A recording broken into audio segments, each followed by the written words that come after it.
Hey guys, welcome back. This is Dr. Simran and you are watching Dentistry. Your one stop for clearing all dental related doubts or any queries that you might have. Today we'll be discussing about surveyors and surveying the cast for a removable partial denture. This topic is very important not just for dental exams, of course, but also for designing a cast partial denture itself. So I'll try to make this topic easier for you to understand. So stay tuned.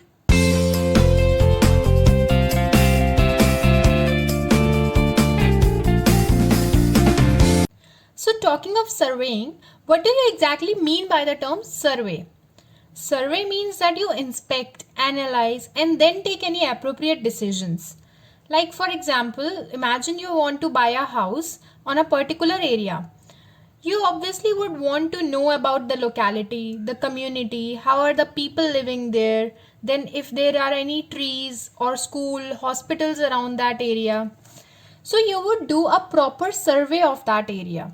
Similarly, when you give a removable partial denture to a patient, you need to survey the patient's mouth, the replica of which is their cast. So we need to survey the patient's cast so that we have a good idea of all the elevations and depressions present on any soft and hard tissues, the teeth that we are going to use as an abutment and the teeth that we are going to replace with the removable partial denture that we are giving.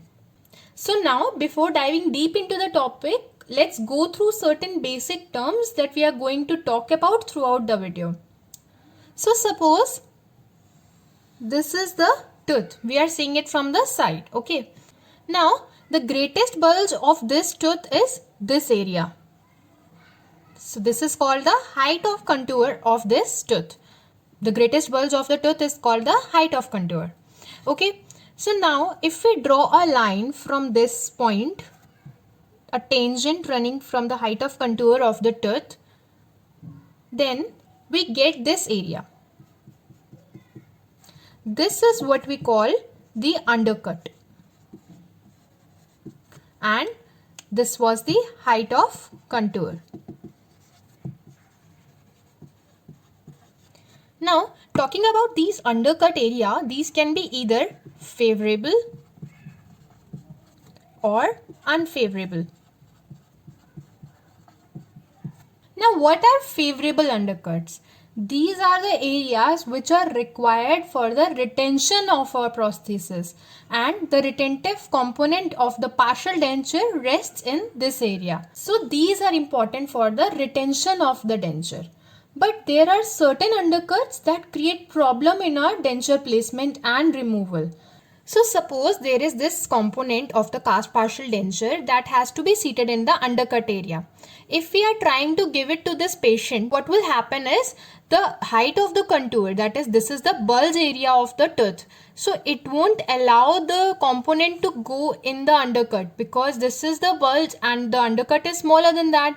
However, even if we somehow manage to get it in there and even give it to the patient won't be able to remove the denture, since it will be locked in this undercut area and patient won't be able to remove this only, since the assembly will be stopped in this area of the undercut.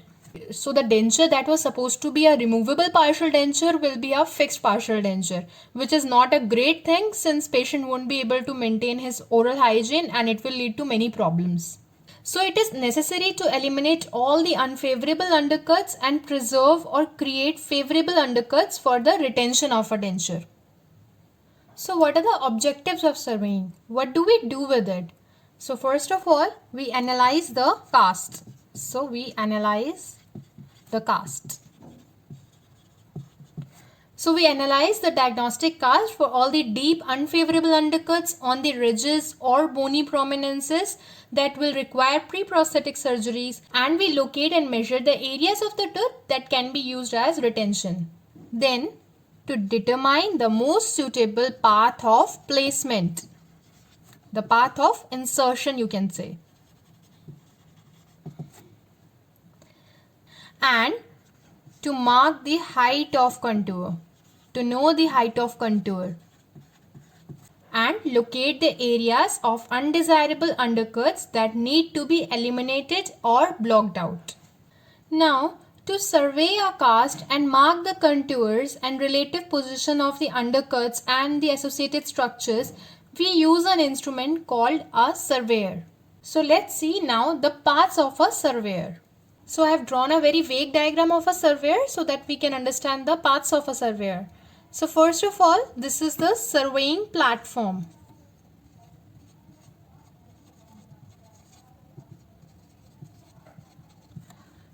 This platform is parallel to the floor and forms the base of the surveyor to which all other components are attached. Then we have the surveying table.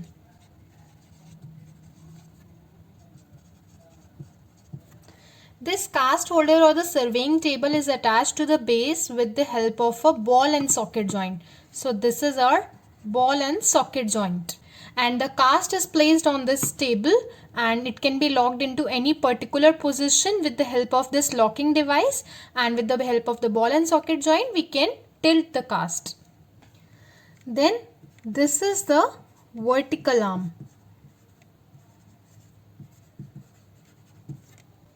This vertical arm supports the superstructure. Then this is our horizontal arm.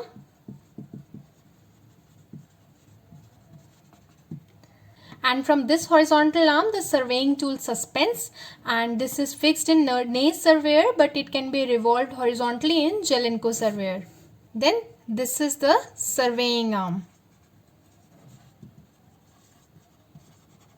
This surveying arm extends vertically from the free end of the horizontal arm, and it is spring loaded in Jelenko but has a locking device in Naze surveyor.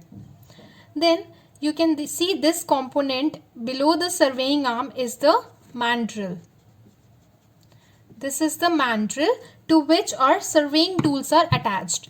So the surveying tools are attached to the mandrel and are used for surveying. So now let's see the different types of the surveying tools. So the first surveying tool is the analyzing rod. This is used to analyze and locate the height of contour and presence or absence of favorable or unfavorable undercuts. So you can see where are the undercuts when we place analyzing rod adjacent to the tooth. So suppose this is the tooth, this is our analyzing rod, and you'll get to know that this is the height of contour of the tooth and this is the undercut area of the tooth. So the analyzing rod will help you determine the contours and the undercuts of the cast. Now the next is the carbon marker.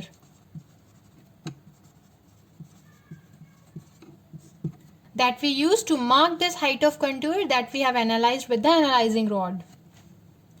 So suppose this is a tooth and we know that this is the height of contour of our tooth. So this carbon marker, what we'll do is we'll rotate this around the circumference of the tooth, and this will mark the height of contour around the tooth.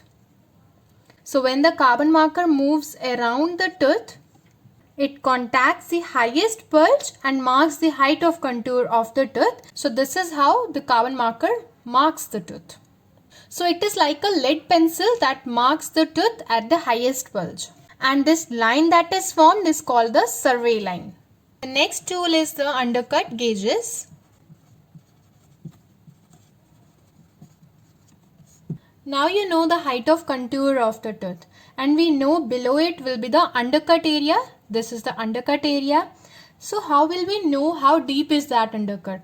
So to measure the undercut, we use undercut gauges.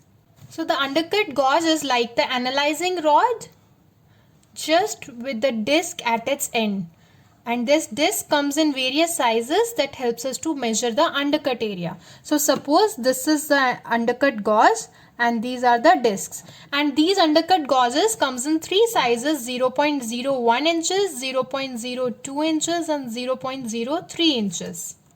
Then we have the fourth surveying tool, that is the wax knife or the wax trimmer, you can say. So this wax knife or the wax trimmer is a sharp tool like a BP blade, and it has a sharp edge like this. And this tool is used to trim the excess wax while surveying the wax patterns. or to eliminate or block out undesirable undercuts parallel to the path of insertion. So this is all about what is surveying and what is a surveyor, and in the next video we'll see how is surveying done and what is tripoding. So don't forget to give this video a big thumbs up and show your love and support, and please do subscribe to the channel if you like my work, and don't forget to share these useful videos to your friends who might need it. Also, take good care of yourself and your family members, motivate people to get vaccinated and wear masks, and I'll see you in the next video. So until then, bye bye. Thank you.